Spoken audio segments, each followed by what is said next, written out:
Ready. Hello， 大家，旁边是我的未婚夫小蔡。我们3、2、1，把他的头像拿掉。3、2、1。Hello， 大家好。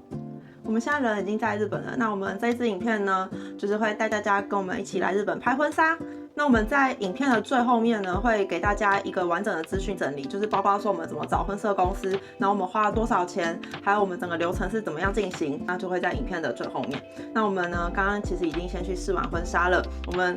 也很感谢我们的就是婚摄公司愿意等我们，因为我们一开始本来只有要拍一套，那如果拍一套婚纱的话，就是拍摄当天早上再挑婚纱就好了。但是因为我们后来改变心意，决定要拍2套婚纱，但是婚摄公司说如果这样的话，可能会花比较多时间挑婚纱，可能就会需要前一天就把婚纱给挑完试穿好这样子。但是因为我们在讨论这件事之前，我们就已经就是订好机票了，所以我们就很赶，我们是12点多起飞这样，然后我们到这边，我们出关就是已经大概6点出头日本时间，然后我们其实婚摄公司就是6点半就关门了，这样就打烊了。但是我们也很感谢，因为我们行前就有发现这个事情，我们就有跟婚摄公司说我们会比较晚到，不会等我们这样子。然后他们就是人也很 nice， 我们造型师就是有留下来等我们，就是他们就说 OK 这样，所以我们很感谢他们。他们后来等我们等到大概7点40吧，40或50这样子，我们才开始试穿婚纱。然后我们也有先问过他们说可不可以就是让我们拍摄，那他们是 OK 的这样。那如果我们这一趟就是拍婚纱的这2天有吃餐厅的话，我们也会先跟餐厅咨询说看能不能让我们录影这样，如果他们 OK， 我们才会把它放到影片里面。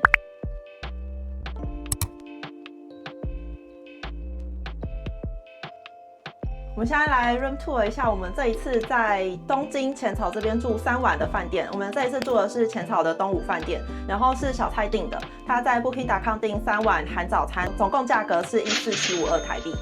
来看一下吧，厕所有一点暗，但是没关系，大便需要多亮呢？没关系，不碍事。OK 啦，我觉得还蛮大的，而且它有个很可爱的洗澡用的小凳子。浴缸蛮大的啊，它这边就是附了6个衣架给你挂，然后全身镜。饭店的吹风机是这个牌子的哟。那我觉得，对我来说，行李的空间可能就只能放在玄关这边啦，因为里面看起来行李应该是没办法打开。我们马上试穿完婚纱，然后到饭店就马上火速的 room tour， 因为我们觉得过不久就会乱掉。冰箱空的。它有一些备品啊，会放在1楼的缺印的大厅，大家要记得拿哦。茶包附2瓶水，然后床我是觉得蛮大的，2个人睡真的绰绰有余。我刚刚还一度在想说，是不是应该要把行李摊开在床上，那我们就是睡这一张床。这个我们等一下再沟通。那我们现在日本时间已经晚上超过9点半了，我们讨论一下要不要去吃晚餐。我们晚餐来吃了鸭土葱这一间蛮有名的连锁的鸭肉拉面，然后我上网查了一下，它是使用鸭、葱、水这3种原物料去熬煮的鸭肉拉面这样子。然后我们呢点了超级豪华型鸭肉拉面，价格的话是日币1580元，然后我们点了2碗。还有鸭肉豪华烧麦，价格的话是320元日币，我们也点了2份。再来是松露鸭烧麦，价格的话是320元日币，我们点了1份。我们真的很饿，我们好累。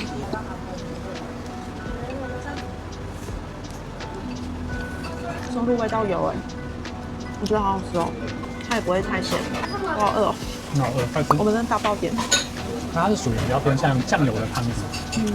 我觉得它加上柚子胡椒，汤头的味道会更好喝一点。它是细面，它面没有很硬哦，我觉得算是清爽，清爽式拉面。这间店是24小时营业哦，超赞的。我们现在已经快要10点了吧，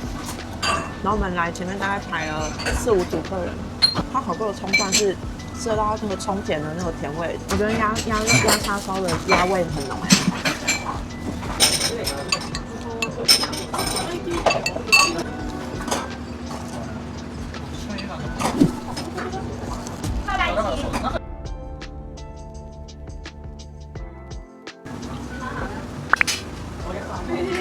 鸭土葱我觉得普通，我也觉得普通，没有我想象中好吃，可能我太期待了。就是下一次如果再来浅草，可能不会特别想要回放。我觉得是好吃的，只是可能我期待太高了。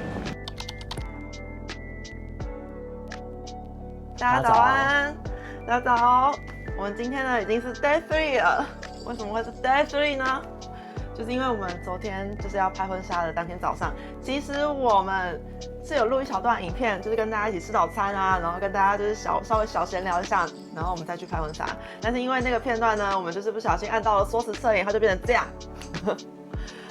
我觉得我那一天还是很漂亮，只是就是它就是变成缩时摄影了。然后我们就是在看素材的时候看到我们就傻眼，只能说还好我们提早发现，我们还没退房，所以这背景还是一样的，只是变成 day 3了。那我们就是也跟大家分享一下早餐的心得好了。我们昨天就是买麦当劳，我们昨天就是买了麦当劳的松饼堡这样子。然后我自己个人还是蛮推荐，如果住宿就是旅馆旁边附近有麦当劳的话，我自己觉得还是蛮推荐可以去买日本麦当劳的松饼堡的。我个人觉得它吃起来还是比台湾还要好吃一点，不知道是不是心理作用，因为台湾有卖松饼堡嘛，但我个人就觉得日本的好像还是枫糖味道再更浓，偏甜一点，那个辣度小于甜度这样，然后再更甜一点这样，然后甜咸，然后就是松饼也很湿润什么的，我就是个人还蛮喜欢的这样子。那因为我们住的这间旅馆，它就是走路不到5分钟，其实就有麦当劳了这样。然后我们昨天都是点猪肉蛋口味的松饼堡，好吃。桌上为什么会一堆食物呢？因为我们昨天有抓一些空档去西友超市这边去大逛特逛，然后买了很多的饼干类的东西，买了很多零食，买到退税，然后也买了一些就是牛奶啊，或者是水果啊，还有一些优格。那我们呢，今天就是要来跟大家做一个小 ending， 跟大家整理我们拍完婚纱的整个资讯的大补帖，还有我们一些心得分享这样子。那我们一开始其实本来没有想说要特别讲说我们是跟哪一间婚摄公司合作，但是因为我们这一次体验上面真的是觉得非常好就是我们就激推，然后我们就问就是婚摄公司说啊，那我们可以公开他们的比如说IG 啊或者一些相关资讯，他们是 OK 的这样子。那我们就是这一次没有合作，但是我们私信分享好不好？我们这一次找的婚摄团队是一花婚纱，然后他们的官方 Instagram 的账号在这边。然后他们的工作室位置是在日本东京的浅草哦，然后其实离浅草的车站出来走路还蛮快的，其实走路还蛮快，可以到大概10到20分钟就会到了。从银座线的浅草站走过去大概10几分钟。接下来我们先讲流程的部分，拍婚纱的流程，给大家看一下我们这几天捕捉到一些画面，然后让大家就是更有那个感觉。流程的话呢，因为不同的方案就是会有不一样的时间流程。以我们找的这一间婚摄公司来说，它可能会有1套礼服的方案，2套礼服的方案。那如果你是1套礼服的话，那你就是拍摄当天早上再挑婚纱就可以了。那我们因为是2套礼服的方案，所以我们就是1天挑婚纱，然后1天拍摄。挑礼服的话呢，我觉得体验也是非常好的，就是我们的造型师就是非常的友善，然后非常的就是好聊，就是跟我蛮合的。然后我觉得他很细心，就是比如说我第一次穿隐形胸罩，不夸张，真的，我真的第一次穿隐形胸罩，我是为了拍婚纱才买的。就是我们的造型师就是在小房间里面看到我的隐形胸罩之后，就是可能觉得集中度就是有限，我自己来真的有限。然后我们造型师就很贴心的跟我说，你明天拍婚纱来，你就穿一般的内衣来，然后你带你的隐形胸罩来，我来帮你贴。我跟你说，他那个一推，我那个就是线直接出来，我就是觉得很就是没有想到我还可以长这样。礼服的话呢，就是当天我们大概穿了4、5套，我们就挑2套这样子。我觉得我们的造型师很厉害，还有一个点就是因为我看他们的 IG， 然后我可能有收藏几个我有觉得很有兴趣的礼服，然后给他看，结果他后来我都有试穿哦，就是我自己挑的有试穿，然后我们造型师也有推荐其他件礼服给我，然后我都试穿之后发现，我自己挑的那2件都没有比造型师帮我挑的那2件好看，所以我后来就完全就是非常超级信任造型师，就是后来选的那2件都是造型师后来推荐给我试穿的这样。西装也是哦，西装我觉得也挑得非常的适合我很适合他的肤色。他第1套是蓝色的，然后那一套蓝的很衬他肤色，因为小蔡很黑嘛。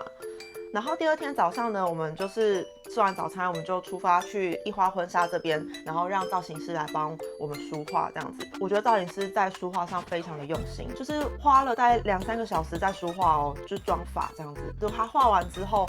我真的是觉得哇，眼睛为之一亮的感觉。因为我们摄影师拍完之后也会给你看一下刚刚就在相机里面稍微看一下刚刚拍的样子，然后我就觉得就是很有质感，很有质感。对，小蔡男生也会画哦，而且他很细心，就是像小蔡可能少年白，然后就是会让他会喷太 detail 了，就是会喷，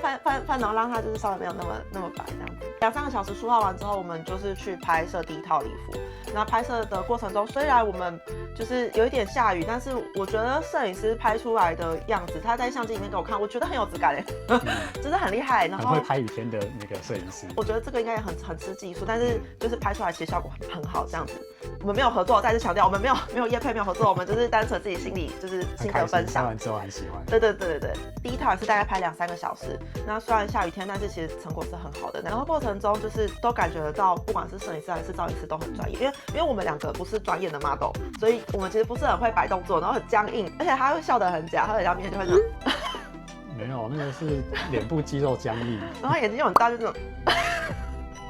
我们的摄影师很会引导，造型师也会帮忙，然后我觉得整个氛围很好，相处起来拍摄整个过程是算是蛮自在的，这样就是蛮放松的，就是我觉得这也蛮重要。然后因为摄影师也很会引导，然后很会找点，